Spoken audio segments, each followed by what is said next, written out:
builders aren't here, so I'm going to make a reading video as requested by a great whisperer called Texan Latin Whisper,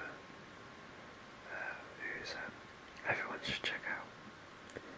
So I'm going to read from the second Lord of the Rings book, since I did the first one last time.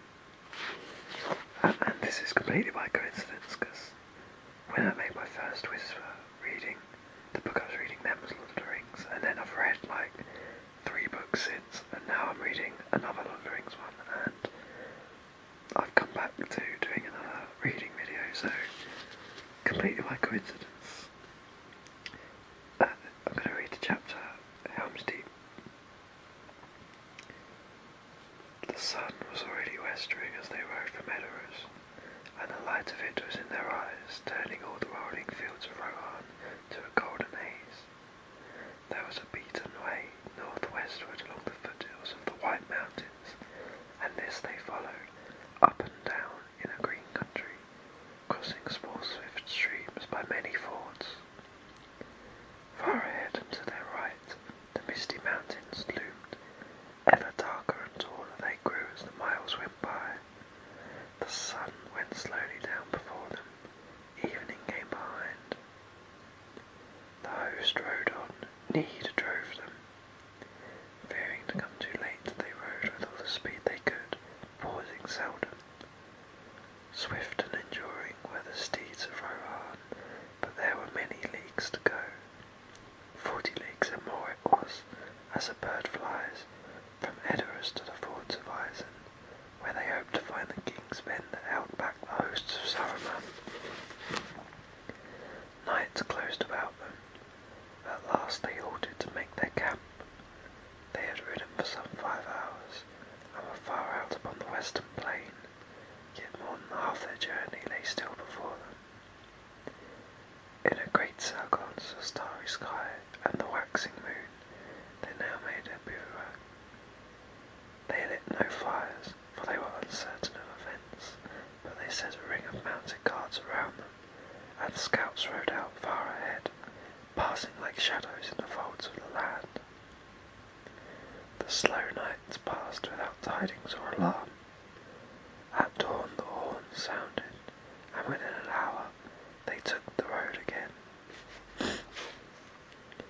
There were no clouds overhead yet, but heaviness was in the air.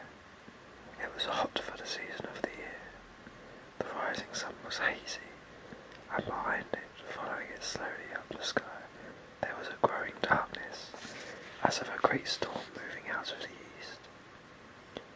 And away in the northwest there seemed to be another darkness brooding about the feet of the misty mountains, a shadow that crept down slowly from the Wizard's Vale. Gandalf dropped back to where Legolas rode beside Eomer. "You have the keen eyes of your fair kindred, Legolas," he said, "and they can tell a sparrow from a finch a league off. Tell me, can you see anything away yonder towards Isengard?" "Many miles lie between," said Legolas, gazing thither and shading his eyes with his long hand. "I can see a darkness. There are shapes moving in it. Great shapes far away upon the bank of the river, but what they are I cannot tell. It is not mist or cloud that defeats my eyes. There is a veiling shadow that some power lays upon this land, and it marches slowly downstream. It is as if the twilight and the endless trees were flowing downwards from the hills. And behind us comes a very storm of Mordor," said Gandalf. "It will be a black night."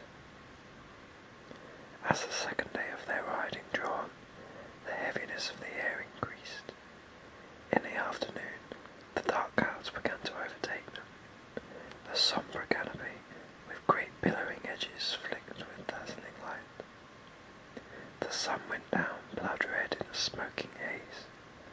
The spears of the riders were tipped with fire, as the last shafts of light kindled the steep faces of the peaks of Thitheryn.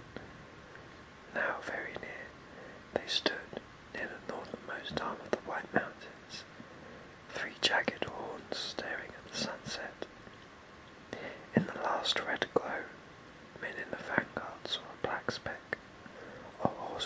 turning towards them. They all did awaiting him. He came, a weary man with dinted helm and cloven shield. Slowly he climbed from his horse, stood there a while gasping.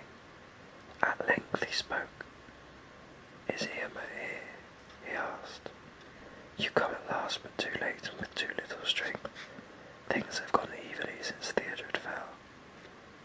We were driven back yesterday over the Isen with great loss. Many perished at the crossing. Then at night fresh forces came over the river against our camp.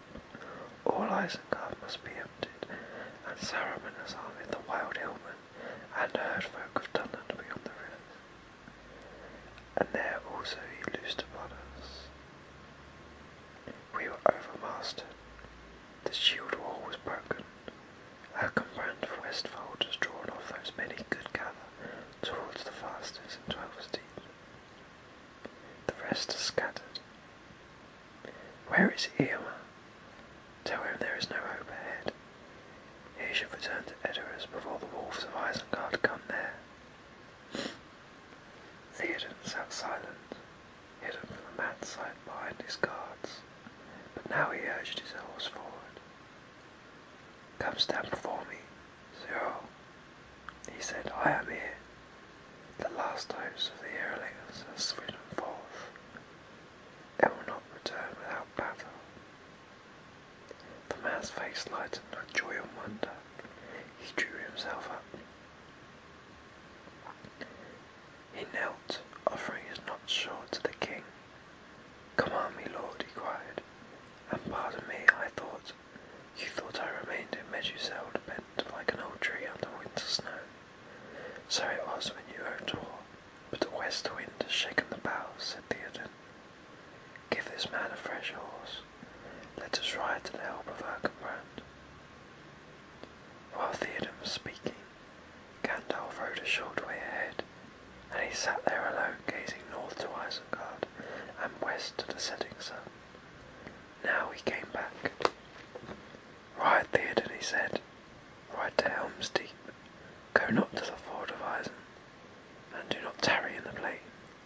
I must leave you for a while. Shadowfax must now bear me on a swift errand." Turning to Aragorn and Eomer and the men of the king's household, he cried, "Keep well the Lord of the Mark till I return. Await me at Helm's Gate. Farewell." He spoke a word to Shadowfax, and like an arrow from the bow, the horse sprang away. Even as they looked, he was gone, a flash of silver in the sunset, a wind over the grass, a shadow that fled and passed from sight.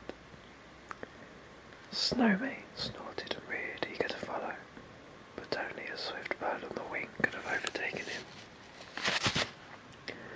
"What does that mean?" he said, one of the guards a hammer.